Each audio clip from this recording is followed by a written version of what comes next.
Assalamualaikum warahmatullahi wabarakatuh. Selamat petang saudara. Anda kembali menyaksikan Warta Sumsel untuk edisi hari ini Sabtu 2 Maret 2019. Bersama saya Nurwulan Puspanegara, kami akan menghadirkan beragam informasi terkait Provinsi Sumatera Selatan. Namun kami ajak Anda terlebih dahulu untuk menyaksikan dua cuplikan topik utama Warta Sumsel hari ini. Tidak menyediakan tempat pemungutan suara khusus di rumah sakit pada pemilu 17 April 2019. Setiap pekerja yang bergerak di bidang jasa konstruksi wajib memiliki sertifikasi mulai dari tenaga ahli sampai ke tukang batu. Dan saudara, kini kita ikuti informasi dalam Warta Sumsel selengkapnya. Masyarakat minta Komisi Pemilihan Umum atau KPU tetap menjaga komitmen netralitas dalam pemilihan presiden dan pemilihan anggota legislatif pada tanggal 17 April 2019 mendatang.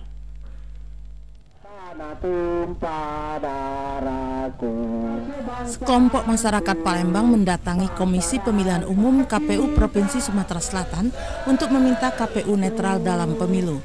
Keinginan masyarakat ini disampaikan Koordinator Aksi Ruben Al-Katiri. KPU hendaknya menjaga netralitas dengan tidak memihak pasangan calon nomor urut 1 maupun nomor urut 2 agar tercipta demokrasi yang jujur, adil, dan transparan.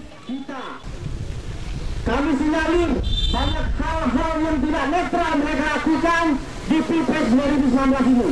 Maka dari ini adalah aksi nasional. Sumsel salah satu yang mengadakan aksi ini.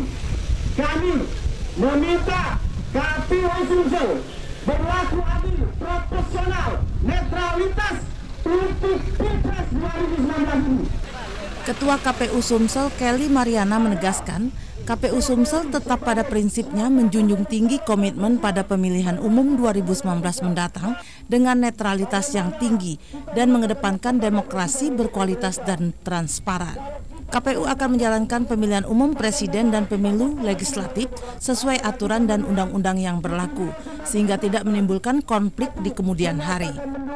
Kalau kami KPU ini memang posisinya di tengah-tengah ya, harus netral dan kami memang berkomitmen untuk menyelenggarakan pemilu ini sesuai dengan aturan yang berlaku. Dan kami tahu kami melaksanakan penyelenggaraan pemilu legislatif dan pilpres ini sesuai dengan Undang-Undang 7 2017 yang sudah ada, dan kami juga memiliki dasar-dasar tatanan-tatanan, azas-azas dan prinsip-prinsip yang harus kami tetap jaga. KPU juga mengajak seluruh stakeholder, simpatisan, masyarakat maupun parpol pendukung kedua calon pemimpin bertindak sesuai aturan yang berlaku. Tim Liputan TVRI Sumatera Selatan melaporkan. Jelang pelaksanaan pemilihan umum serentak 2019, Badan Pengawas Pemilihan Umum atau Bawaslu Kota Lubuk Linggau mengalami kekurangan petugas pengawas tempat pemungutan suara di 3 kecamatan dalam wilayah Kota Lubuk Linggau. 3 kecamatan yang mengalami kekurangan petugas pengawas tempat pemungutan suara itu adalah Kecamatan Lubuk Linggau Timur 1, Kecamatan Lubuk Linggau Barat, dan Kecamatan Lubuk Linggau Utara. Para petugas yang akan melakukan pengawasan tempat suara ini direkrut dari masyarakat. Sayangnya sampai akhir batas waktu perekrutan, 3 kecamatan ini sepi peminat. Melihat kondisi ini, Bawaslu Lubuk Linggau akan menempuh cara lain agar petugas pengawas TPS tetap ada. Menurut Mursidi, Ketua Bawaslu Kota Lubuk Linggau, pihaknya akan melakukan rekrutmen masyarakat di kecamatan atau kelurahan terdekat. Memang ada kekurangan dari TPS, itu belum mencukupi dalam kuota. Ini alhamdulillah akhir-akhir ini sudah mencukupi, walaupun masih ada kurang 1 atau 2, itu akan disinkronkan ke kelurahan terdekat. Kami sudah melakukan sosialisasi dalam hal rekrutmen TPS ini. Mungkin yang banyak permasalahan terjadi itu di batasan umur. Batas umur 25 tahun ke atas. Pada pemilu 2019 ini, Bawaslu Lubuk Linggau membentuk petugas pengawas yang ditempatkan di setiap TPS yang tersebar di 608 lokasi yang ada di Kota Lubuk Linggau. Dari Kota Lubuk Linggau, Ferry Setiawan, TVRI Sumatera Selatan melaporkan. Masih dari kota Lubuk Linggau, Saudara, 10 personel polisi dari Polres Lubuk Linggau ditugaskan di kantor KPU Lubuk Linggau setiap harinya. Selain menjaga kantor KPU secara keseluruhan, mereka juga bertanggung jawab terhadap keamanan gudang logistik KPU. Kepala Bagian Operasional Polres Lubuk Linggau AKP Hendri menjelaskan, sejak tahapan pemilihan umum 2019 dimulai pertengahan November tahun lalu, 10 personil polisi setiap harinya berjaga di kantor Komisi Pemilihan Umum Kota Lubuk Linggau, Kelurahan Kayu Ara, Kecamatan Lubuk Linggau Barat 1. Aparat keamanan yang berjaga dibagi menjadi 2, yakni pengamanan kantor KPU secara keseluruhan dan pengamanan gudang logistik KPU. Penjagaan oleh aparat keamanan ini untuk mengantisipasi terjadinya gangguan keamanan yang tidak diinginkan. Jadi dua item, pam gudang dan pam KPU satu. Mereka sebentar ini masih full dulu. Ya, nanti kalau udah aktivitas meningkat nanti kita akan kondisi supaya mereka terjaga stabil. Mengambil kertas suara nanti kami koordinasi sama KPU, termasuk juga dari Polda juga. Nanti kami koordinasi dengan pihak pencetakan. Nanti akan diberitahu ke kami, nanti akan melakukan pengawalan dari Polres. Sementara itu, menjelang kedatangan surat suara, pihak Polres Lubuk Linggau memastikan akan melibatkan 2-4 personilnya untuk mengawal pengiriman surat suara dari Jakarta menuju ke kota Sebiduk Semare ini. Dari kota Lubuk Linggau, Peri Setiawan, TVRI Sumsel melaporkan. Dan saudara, seluruh pasien rawat inap di rumah sakit yang ada di kota Lubuk Linggau dipastikan tetap dapat memberikan hak suaranya pada pelaksanaan pemilu nanti.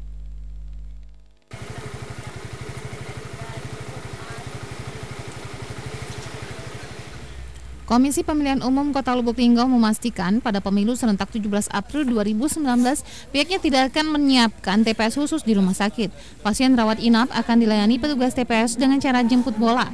Mereka akan mendatangi pasien ke ruang perawatan agar dapat mencoblos.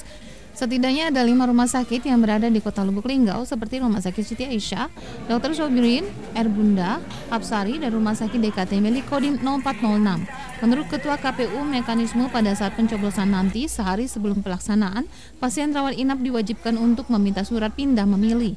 KPU juga akan berkoordinasi dengan pihak rumah sakit dan jajarannya untuk mensosialisasikan aturan tersebut.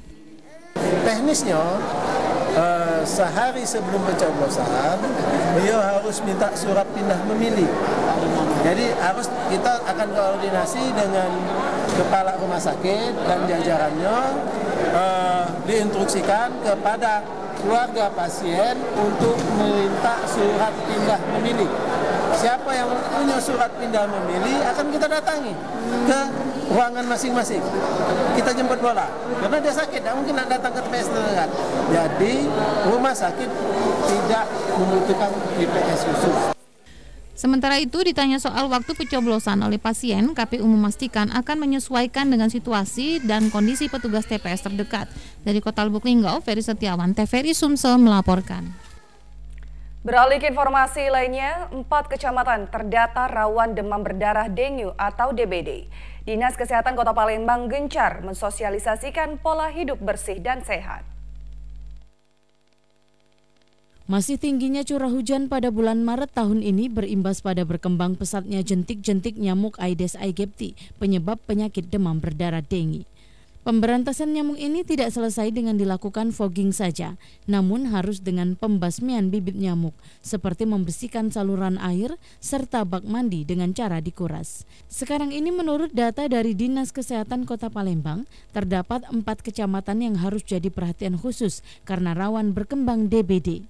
Di antaranya Kecamatan Jakabaring, Kalidoni, Sako, dan Kertapati. Menurut Kepala Dinas Kesehatan Kota Palembang, Dr. Letizia, jangan sampai wabah DBD ini berkembang ke kecamatan lain. Oleh sebab itu, koordinasi antara camat dan dinas terkait menjadi kunci utama untuk mengatasi wabah DBD. Menyebarluaskan kepada masyarakat. Intinya kita mencegah penyakit demam berdarah daripada mengobatin, karena obatnya kan sampai sekarang sih belum ada, vaksinnya juga belum ada. Makanya kita harus mencegah. Mari bersama-sama kita sebagai masyarakat harus lebih proaktif untuk menjaga kebersihan lingkungan di rumah masing-masing.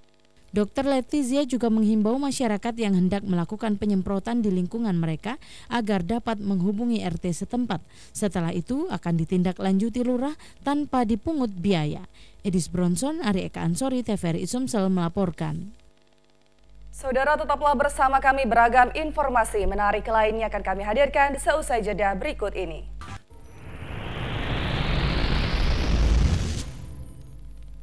Terima kasih saudara, Anda masih bersama kami dalam Warta Sumsel dan kini kami hadirkan informasi selanjutnya. Perencanaan pembangunan wilayah zona integritas menuju wilayah bebas korupsi dan wilayah birokrasi bebas melayani di Kejaksaan Negeri Ogan Komering Ulu belum disertai infrastruktur pendukung yang memadai.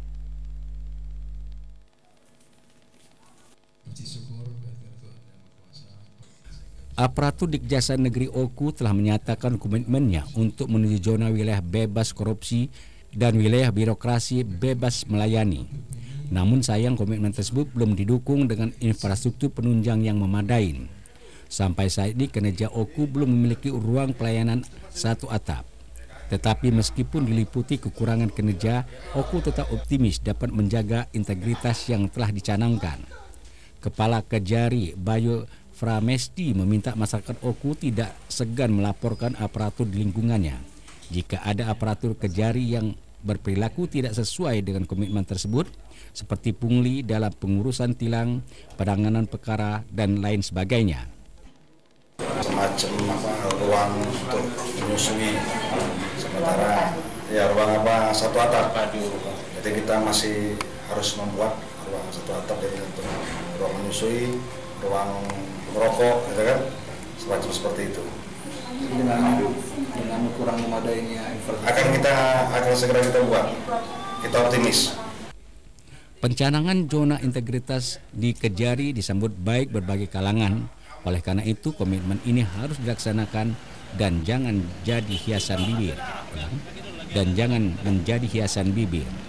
Muhammad Wibin, TVRI Sumsel melaporkan dari Oku.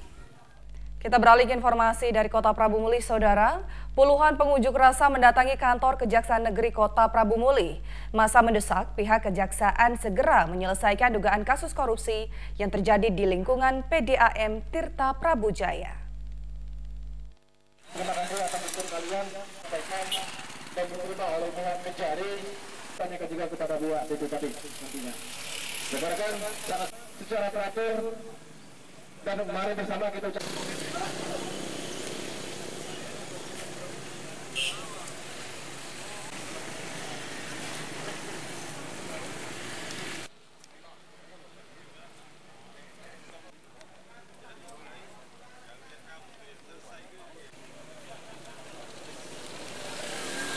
Apa yang kita tuntut hari ini, Kak? Tuntutan kita hari ini hanya mempertanyakan kasus dugaan korupsi yang sedang diusut oleh pihak Kejari Prabu Muli di lingkungan PDAM Tirta Prabujaya. Menurut kami dari akhir tahun 2018 kurang lebih bulan 9 kalau tidak salah sampai dengan sekarang hampir setengah tahun lebih belum ada perkembangan yang berarti diinformasikan kepada masyarakat. Kasus adanya dugaan penyalahgunaan dana SPPD yang disinyalir digunakan untuk kepentingan pribadi. Selanjutnya ke depan akan menggelar aksi yang sama? Iya, tetap. Sesuai komitmen kita, kasus ini akan tetap kita kawal dan juga kasus-kasus dugaan korupsi yang lain. Oke. Memang dikira perkara ini mangkrak, namun tadi sudah saya sampaikan dan sudah saya tunjukkan juga surat pada BPKP arsip kita bahwasannya perkara ini sedang kita lakukan audit investigasi pada BPKP Provinsi Sumatera Selatan. Ini sudah ada berapa yang diperiksa, Pak? 14 sampai 15 orang. Termasuk dirut dan termasuk Direktur Utama PDAM Prabu Muli. Di situ juga ada Dewan Pengawas, Pak Sekretaris Daerah. Untuk menghasilkan kualitas pekerja yang baik dalam pembangunan infrastruktur, setiap pekerja haruslah memiliki kompetensi, ditandai dengan sertifikasi.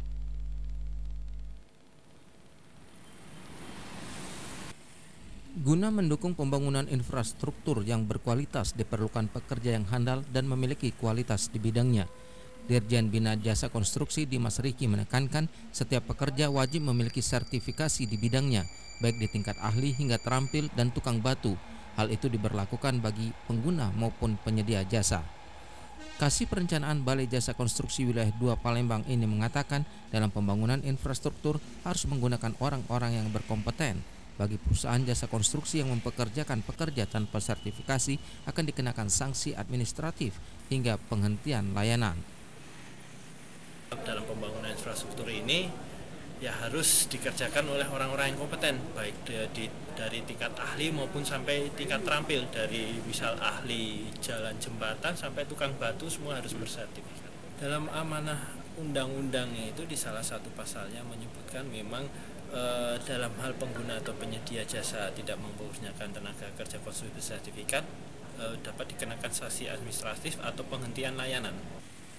Sertifikasi tenaga kerja di bidang jasa konstruksi sangat penting guna meningkatkan daya saing bangsa. Sertifikasi tenaga kerja konstruksi ini diatur dalam Undang-Undang Nomor 2 Tahun 2017 tentang jasa konstruksi. Romiko, TVRI Sumatera Selatan melaporkan. Sertifikasi profesi bagi siswa sekolah menengah kejuruan atau SMK penting untuk meningkatkan kompetensi di keahlian dalam berbagai bidang keahlian untuk bersaing di pasar kerja.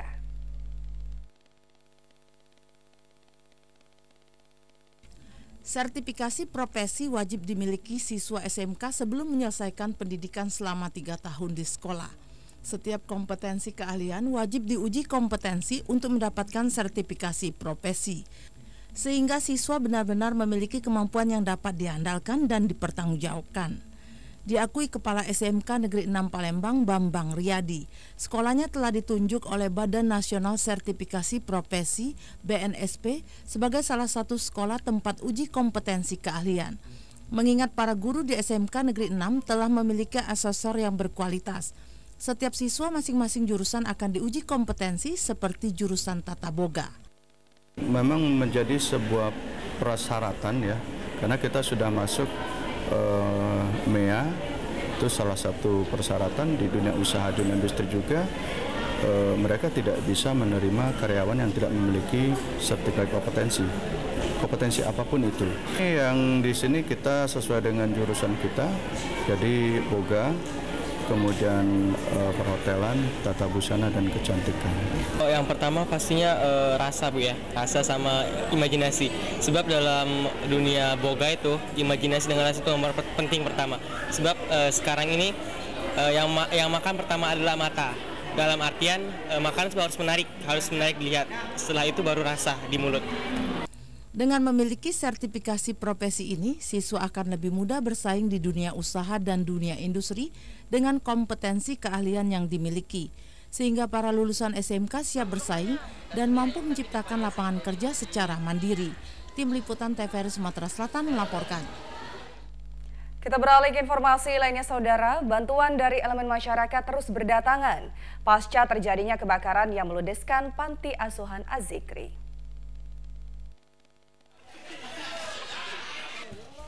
Dua pekan berlalu, kebakaran yang meludeskan bangunan Panti Asuhan Az-Zikri di Jalan Malaka 4, Kelurahan Bukit Sangkal, Kecamatan Kalidoni, Palembang, ternyata menarik simpati masyarakat. Sejumlah bantuan dari beragam elemen masyarakat hingga kini terus berdatangan, termasuk dari salah satu komunitas yang berada di Kota Palembang. Pengurus Panti Asuhan Az-Zikri Nur Hayanti menjelaskan dirinya berharap dapat membangun kembali gedung panti yang terbakar. Kami sangat bersyukur sekali komunitas Tuhan Palembang serta BNPB telah membantu anak-anak kita di sini, membantu pengurus juga tentunya meringankan beban kami, dan kami juga mohon doanya semoga panti kami ini cepat berdiri. Terima kasih untuk semuanya, mengucapkan terima kasih banyak. Hanya doa yang bisa kami sampaikan, semoga semuanya sukses selalu. Banyak pihak yang menyumbangkan ini, termasuk lelangan, termasuk sumbangsi langsung dari perorangan maupun ada juga yang dari luar kota Palembang, dari Jawa ada juga. Pokoknya kami bisa lagi berkata-kata dah pokoknya. Untuk sementara 30 anak panti tinggal menumpang di rumah tetangga menunggu pembangunan kembali gedung panti asuhan. Jafri Aliansa, TVRI Sumatera Selatan melaporkan dari Palembang. Saudara, tetaplah bersama kami. Informasi mengenai upaya peningkatan ekonomi kerakyatan akan kami hadirkan seusai jeda berikut ini.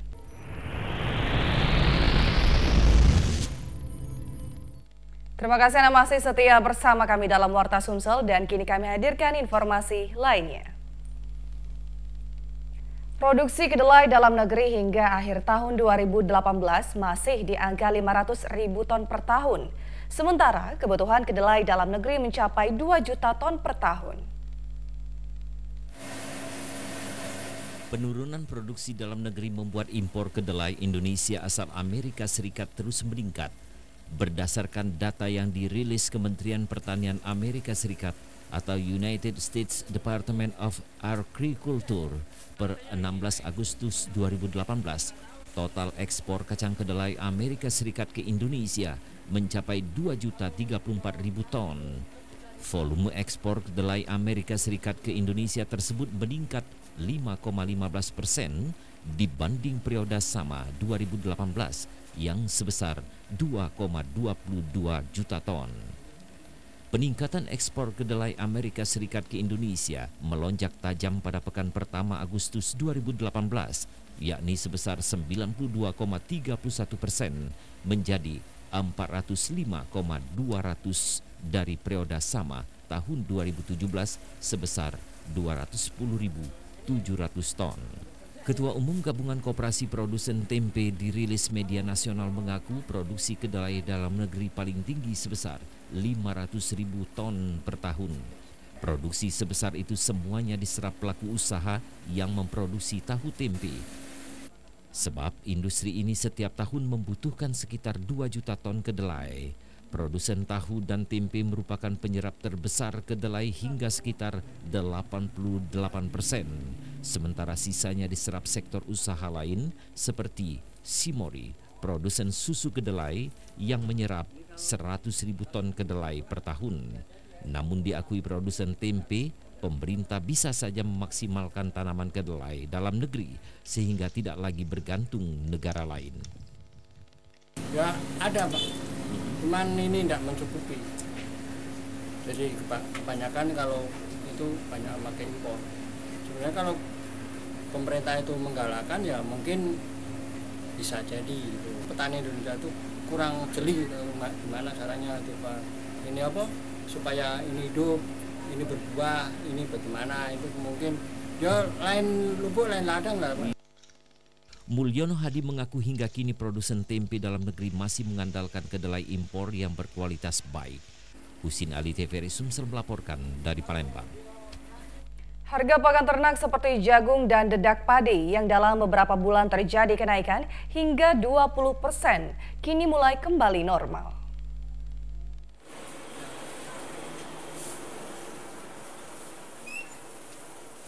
Naiknya harga jagung dan dedak padi beberapa waktu lalu cukup dikeluhkan masyarakat yang memelihara ayam dan bebek, mengingat kedua pakan itu menjadi makanan utama ternak mereka.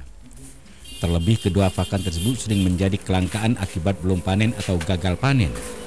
Pantauan TVRI di salah satu toko pakan ternak di Indralaya hari ini, harga kedua jenis pakan tersebut mulai kembali turun, di mana sebelumnya harga jagung Rp8.000 per kilogram kini turun menjadi Rp7.000 per kilogram. Dedak padi sebelumnya Rp3.000 per kilogram kini kembali turun menjadi Rp2.300 per kilogram. Menurut Yandi, pedagang pakan ternak, turunnya kedua jenis pakan tersebut akibat petani jagung dan padi di beberapa daerah mulai panen. Kalau untuk pakan ayam seperti jagung, dedak itu udah mulai turun. Tadinya berapa? Kalau jagung dari harga eceran untuk di tingkat pengecer 8.000-an, sekarang udah 7.000. Kalau dedak di tingkat pengecer tadinya 2.800, sekarang 2.300. Tidak ada panen. Ya. Dan ada panen cuman nggak banyak, jauh di daerah tertentu aja. Sementara untuk pakan burung dan ikan masih tetap stabil seperti for ayam kisaran Rp7.500 hingga Rp9.000. Pakan ikan juga kisaran Rp7.000 hingga Rp10.000 tergantung kualitas kandungan protein pakan ternak. Sanwani Kamaludin, TVRI Sumsel melaporkan. Keberadaan berbagai organisasi kemasyarakatan atau ormas sangat membantu masyarakat di berbagai bidang. Utamanya bidang pendidikan kesehatan termasuk usaha kecil, mikro, dan menengah atau UMKM. Pada kondisi ekonomi yang dirasakan serba sulit seperti saat ini, dibutuhkan kepedulian dan perhatian serta motivasi untuk bisa segera berubah. Hal inilah menjadi titik sentral dari Laskar Macan Asia atau LMA mulai dari tingkat pusat hingga ke daerah-daerah. Dengan telah terbentuknya DPD, DPC serta Serikandi LMA di Sumatera Selatan diharapkan menjadi ujung tombak bagi masyarakat, terutama kaum ibu untuk bisa keluar dari permasalahan yang mendera selama ini. Ketua DPD LMA Sumsel Lina Hasan mengatakan, pasca terbentuk kepengurusan akan melakukan konsolidasi ke dalam hingga ke pelosok daerah. LMA siap membantu masyarakat di berbagai bidang, baik di bidang kesehatan, pendidikan, UMKM, termasuk pada bidang koperasi. Kami ke masyarakat yaitu kami akan mensosialisasikan dalam bidang kesehatan, dalam bidang pendidikan, UMKM, koperasi. Jadi kami akan memperkenalkan Laskar Macan Asia di Sumatera Selatan supaya lebih besar dan akan lebih dikenal oleh masyarakat. Ia berharap kiprah LMA dari tingkat provinsi hingga kabupaten kota sampai ke tingkat pedesaan di masyarakat akan lebih berguna dalam menuntaskan persoalan perekonomian yang banyak dirasakan saat ini. Indra Hakim Semi, Tim Liputan TVRI Sumsel melaporkan. Harga pupuk bersubsidi ditentukan berdasarkan harga eceran tertinggi atau HET Rp1.800. Bila petani mendapatkan harga di atas HET, berarti ada masalah hukum dan melanggar ketentuan. Petani di Sumatera Selatan masih mengeluhkan sulitnya mendapatkan pupuk bersubsidi, bahkan harganya mahal. Terlebih pada musim tanam di mana permintaan petani terhadap pupuk bersubsidi cukup tinggi. GM Pemasaran Pupuk Bersubsidi PT Pusri, Dais Ibrahim menanggapi mengenai masih adanya keluhan petani yang kesulitan memperoleh pupuk di beberapa daerah. Hal itu dikarenakan banyak petani yang tidak terdaftar di RDKK. Akibatnya pada saat mereka membutuhkan pupuk bersubsidi, mereka tidak terlayani karena tidak mendapatkan jatah. Menurut Dais, stok pupuk cukup tersedia dan tidak ada masalah. Selain itu memang ada keterbatasan alokasi untuk daerah tertentu. Untuk harga sudah sesuai HET yakni Rp1.800. Kalaupun ada harga melebihi dari HET, berarti ada harga angkut dari pengecer ke petani dan biasanya sudah ada kesepakatan. Ya sebenarnya kalau harga pupuk subsidi itu sudah ditentukan. Itu ada harga eceran tertinggi itu Rp1.800 yang diterima petani. Nah, kalau itu di pengecer, cuman kalau seandainya itu yang kejadian misalnya diterima di petani, itu memang kadang-kadang ada perjanjian antara petani dan pengecernya, ada ongkos angkutnya, tapi memang itu nggak ada ketentuan. Yang ditentukan adalah harga eceran tertinggi di pengecer, Rp1.800, nggak mungkin lebih dari situ. Untuk penyaluran pupuk ke semua wilayah kerja Pusri tidak ada kendala dan lancar, bahkan di atas ketentuan. Tim Liputan TVRI Sumatera Selatan melaporkan. Saudara, peserta baru BPJS Kesehatan terutama untuk perorangan saat ini harus mengikuti sistem pembayaran yang baru diterapkan tahun ini dengan pola auto debit. Penerapan auto debit dalam penyetoran BPJS Kesehatan diterapkan bagi peserta baru perorangan PBPU Mandiri yang dibayar sendiri pada tahun ini. Ada ketentuan tambahan untuk persyaratan dengan sistem auto debit untuk pembayaran setiap bulannya. Hal ini ditujukan agar pembayaran premi lebih tertib dan tidak ada kesulitan dalam pembayaran. Menurut Kabid SDM BPJS Kesehatan Cabang Palembang Hendra, peserta baru harus mengisi form auto debit saat mendaftar sebagai peserta. Khususnya pendaftaran perorangan peserta PBPU Mandiri yang dibayar sendiri, ini ada ketentuan tambahan untuk persyaratan auto debit. Jadi di mana peserta yang baru ini harus mengikuti auto debit dalam pembayarannya setiap bulan. Jadi langsung mengisi form auto debit pada saat pendaftaran di kantor BPJS. Sehingga peserta cukup menjaga saldo nantinya di bulan-bulan selanjutnya supaya tetap berkelanjutan status pesertaannya dengan pembayaran premi yang tertib. Sementara bagi peserta lama akan diarahkan dengan pola yang sama, yaitu auto debit. Hal ini diharapkan lebih memudahkan para peserta BPJS Kesehatan sendiri. Selain itu akan lebih menertibkan administrasi pembayaran untuk premi setiap bulannya. Tim Liputan TVRI Sumsel melaporkan. Saudara, tetaplah bersama kami, beragam informasi menarik lainnya akan kami hadirkan selesai jeda berikut ini.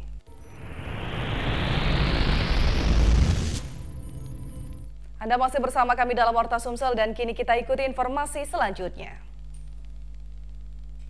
Ketua Pengurus Besar Persatuan Guru Republik Indonesia atau PGRI, Profesor Supardi membantah berita yang menyatakan Kementerian Pendidikan akan menghapus mata pelajaran agama dari kurikulum.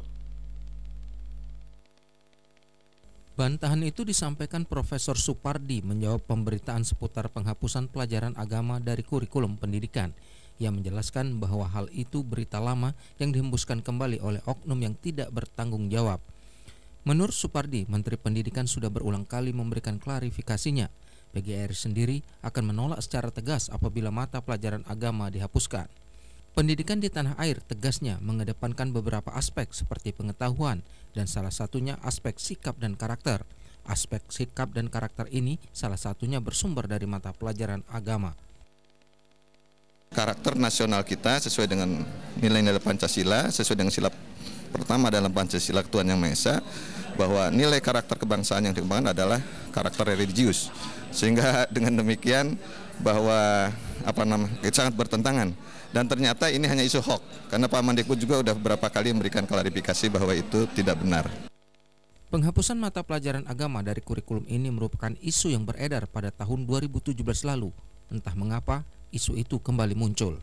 Tim Liputan TVRI Sumatera Selatan melaporkan. Saudara, 378 peserta didik baru tahun ajaran 2019 hingga 2020 dinyatakan lulus dalam seleksi penerimaan peserta didik baru Madrasah Aliyah Negeri 3 Palembang.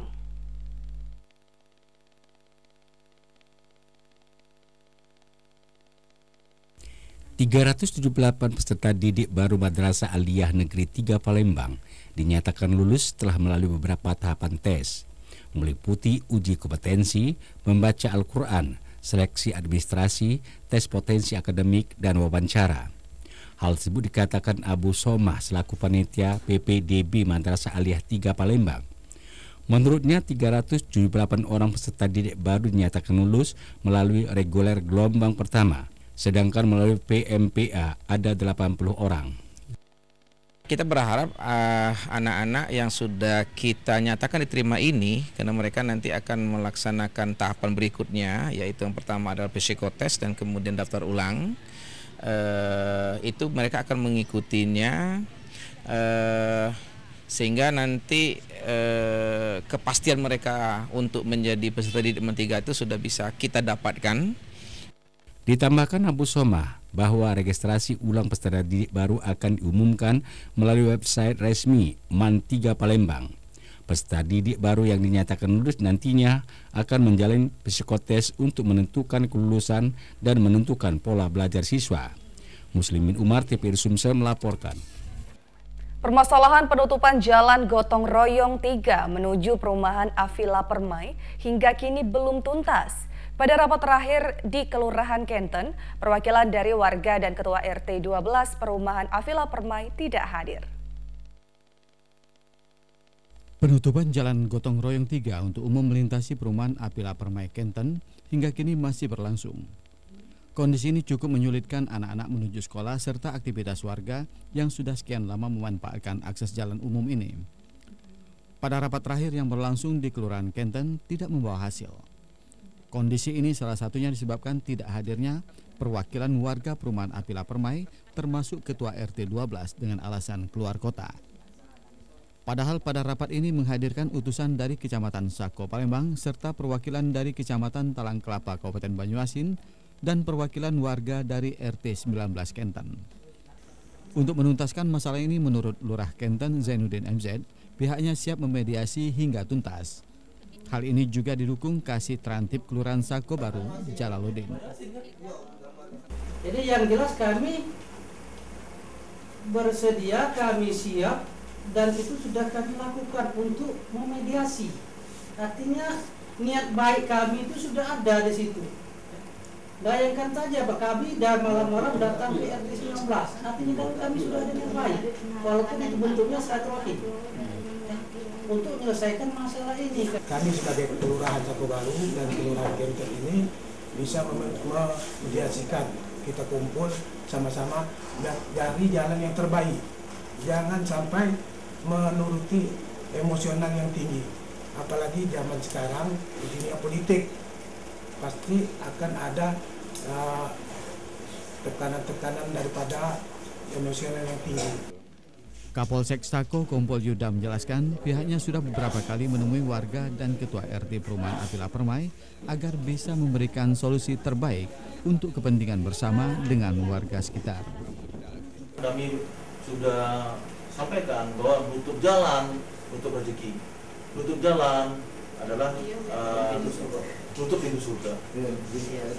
Akhirnya deadlock kami sudah berapa kali? 3 kali ya, 3 kali ke rumah. 3 kali ke rumah, ya hasilnya seperti itu. Tajdi Hakim Syami, tim liputan TVRI Sumsel melaporkan. Saudara, banyak sampah di pinggir jalan Lubuk Kawah, Kebun Bunga, Kecamatan Sukarami yang mengular hingga memakan bahu jalan. Dikeluhkan warga sekitar lantaran menimbulkan bau yang tidak sedap dan mengganggu kendaraan yang melintas.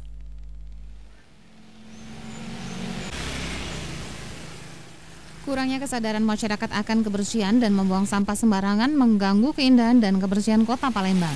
Salah satunya terlihat di pinggir jalan Lubuk Kawah, Kebun Bunga, Sukarami. Sampah yang dibuang warga di tempat tidak jauh dari TPU Kebun Bunga mengular hingga ke bahu jalan lantaran tidak ada kotak sampah. Kondisi ini mengganggu warga yang melintas dan menimbulkan bau tidak sedap, terlebih saat hujan turun. Ori, salah seorang warga, mengaku tumpukan sampah ini sangat mengganggu lantaran menimbulkan bau. Dirinya berharap pemerintah melalui dinas terkait segera mengangkut sampah tersebut. Sampah ini lama ini Kak, meresah ke, bau-baunya ganggu jalan pula. Berapa hari sampai? Lamanya ada, nak sebulan orang lah banyak buang-buang sini. Harapan semoga cepat dibersihkan oleh pemerintah biar tidak meresah lagi bau-baunya kemana-mana dekat masjid, kurang jalan. Selain di tempat tersebut, sampah yang dibuang tidak pada tempatnya juga ditemukan di Jalan KH Wahid Hasim dan Jalan Kimerogan. Banyaknya sampah dan rendahnya kesadaran masyarakat membuat miris sebagian warga, mengingat Palembang sudah beberapa kali memperoleh penghargaan Adipura. Romiko, TVRI Sumsel melaporkan.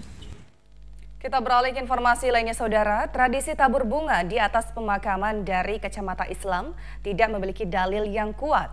Namun, Ustadz Ahmad Syukri melihat bisa saja tradisi tersebut karena dikaitkan dengan kisah Rasulullah Shallallahu Alaihi Wasallam.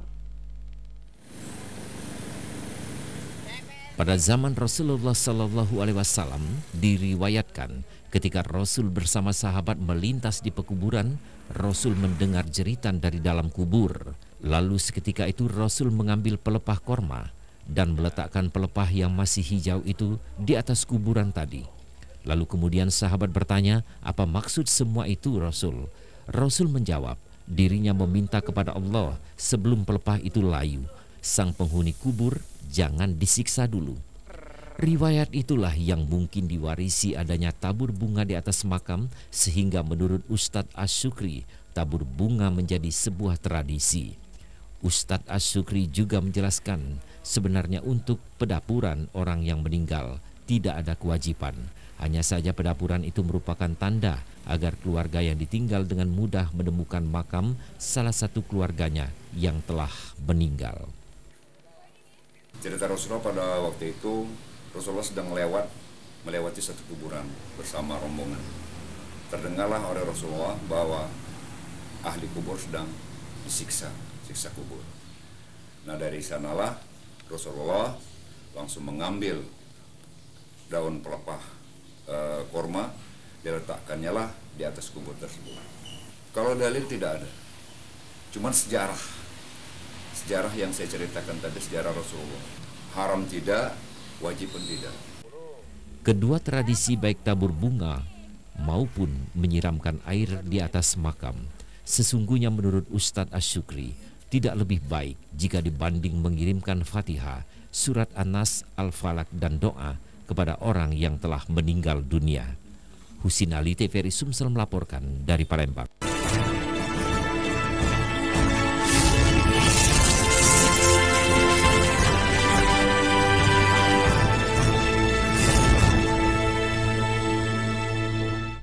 Rugikan negara hingga puluhan juta rupiah. Seorang pelaku pencurian kabel PT Telkom diringkus polisi. Pelaku yang sempat berkilas saat ditangkap tidak berkutik setelah polisi menunjukkan barang bukti.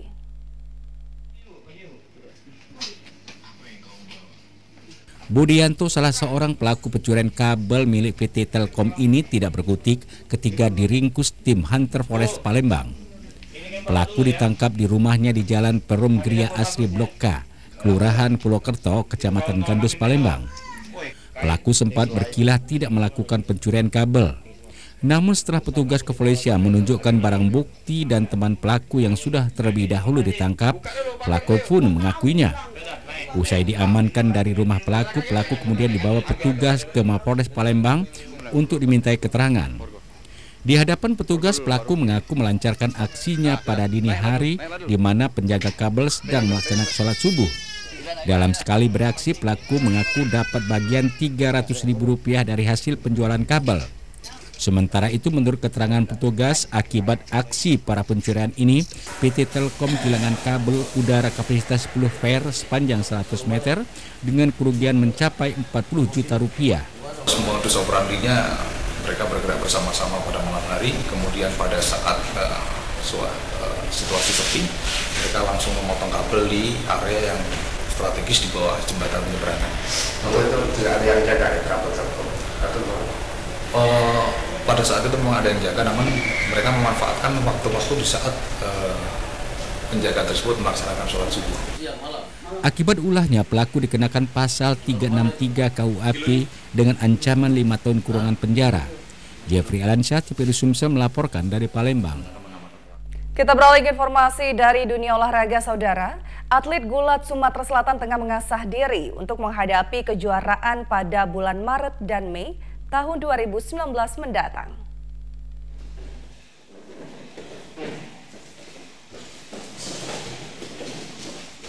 Persatuan Gulat Seluruh Indonesia atau PGSI Sumsel mempersiapkan 6 atlet gulat putra untuk menghadapi Kejurnas Gulat Senior di Jakarta pada tanggal 12 sampai 17 Maret 2019 mendatang. Pada Kejurnas, PGSI Sumsel membebankan target 1 medali emas kepada Roland Lumban Toruan yang menjadi salah satu pegulat andalan Sumsel. Selain itu, PGS Sumsel juga mempersiapkan 5 atlet gulat SKO Son Palembang terdiri dari 3 putra dan 2 putri untuk mengikuti Kejurnas Gulat Remaja di Semarang, Jawa Tengah pada bulan Mei 2019 mendatang. Menurut pelatih gulat Sumsel Denny Saputra, kendala yang dihadapi selama persiapan dan latihan adalah asupan gizi dan peralatan latihan yang minim karena terbatasnya dana. Kami akan mengikuti 2 event. Yang paling dekat adalah Kejurnas Senior, yaitu di Jakarta pada tanggal 12 sampai tanggal 17 di bulan 3 ini nanti. Dan kelanjutan di bulan Mei itu Kejurnas Remaja yang akan dilaksanakan di Jawa Tengah. Yang pertama tadi di mana? Di DKI Jakarta. Untuk Kejurnas Senior sendiri saya mempersiapkan itu 6 orang atlet. Putra putri? Kalau untuk putri kita belum bisa menurunkan putra karena semua ya? Putra semua. 6 ya? 6 atlet. Cabang olahraga gulat diharapkan dapat meraih prestasi terbaik pada Kejurnas Nasional nanti. Ahmad Maris, TVRI Sumsel melaporkan. Walaupun sudah dibangun sejak tahun 2014, bungalow yang terletak di tepian Sungai Musi, tepatnya di kawasan Kelurahan 1 Ilir, Kecamatan Ilir Timur 2 Palembang, belum terpromosikan secara optimal. Destinasi wisata bungalow yang terletak di tepian Sungai Musi ini menjadi daya tarik tersendiri bagi pengunjung. Namun sayangnya belum terpromosikan secara optimal karena meski sudah hampir 5 tahun dibangun dan didatangi pengunjung, bungalow ini belum beroperasional atau belum dipakai. Padahal Dinas Kebudayaan dan Pariwisata Kota Palembang telah mencanangkan keberadaan bungalow yang lokasinya tak jauh dari Pulau Kemarau ini untuk menunjang paket wisata sungai di Palembang. Di sini sudah ada 10 bungalau yang merupakan resort tepian Sungai Musi pertama di Kota Palembang dengan pemandangan langsung ke arah Sungai Musi. Untuk menuju ke sini, pengunjung harus menggunakan alat transportasi air sembari menikmati panorama wisata Sungai Musi. Alhamdulillah, yang bagian pengunjung ya. Pengunjung ramai ya? Iya, tapi belum di tempat lain. Karena belum di tempat. Belum di tempat ya. Belum disewakan ya. Belum. Ya pokoknya sudah lihat sendiri kan? Bahan-bahannya belum ada. Pengunjungnya dari mana aja? Dari luar kota. Dari luar kota ada? Dari mana aja Pak? Macam-macam. Karena Ini kita udah berapa lama? Ini sudah hampir 5 tahun ini. Udah 5 tahun. Tapi belum terpromosi ya.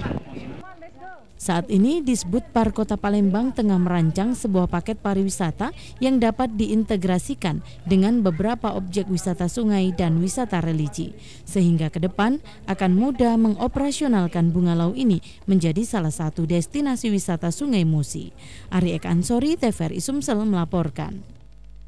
Sagu dapat dibuat menjadi beragam cemilan yang higienis dan sehat, seperti cilor, cimol, dan pentol bakso. Cilor, cimol, dan pentol bakso dikenal sebagai camilan asal kota Bandung. Rara, salah seorang pembuat camilan ini mengungkapkan, sebelum membuat atau memproduksi, ia sering membeli jajanan sekolah ini sampai sekarang. Bahkan camilan ini menjadi favorit anak-anak dan semakin bervariasi. Untuk menarik pelanggan, Rara terus memodifikasi makanan dari sagu ini dengan kreasi yang disukai anak-anak. Seperti cilor, camilan dari sagu dibuat bulat-bulat kecil yang digoreng dan digulung dengan telur dadar. Cimol menjadi salah satu kreasi untuk memberikan alternatif camilan sehat.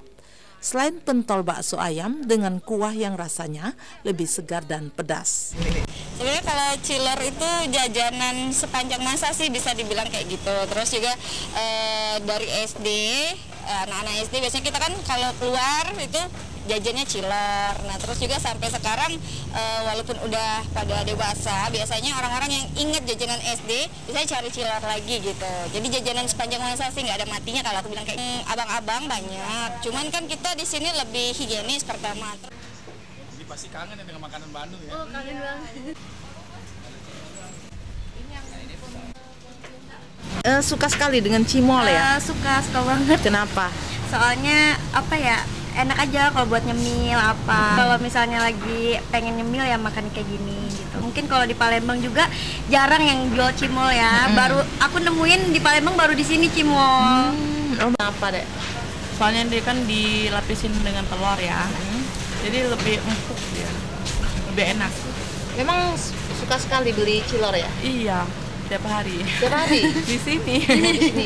Seperti aci gitu. Terus dilapisin dengan telur, jadi enak dia. Pengembangan usaha camilan ini terus dilakukan dengan mencari mitra dalam permodalan maupun pemasaran. Tim Liputan TVRI Sumatera Selatan melaporkan. Saudara, informasi tadi sekaligus menutup kebersamaan kita dalam Warta Sumsel untuk edisi hari ini. Mewakili seluruh kerabat kerja yang bertugas undur diri. Terima kasih telah memperbarui informasi Anda bersama kami, TVRI Sumatera Selatan. Wabillahi taufik wal hidayah. Assalamualaikum warahmatullahi wabarakatuh dan sampai jumpa.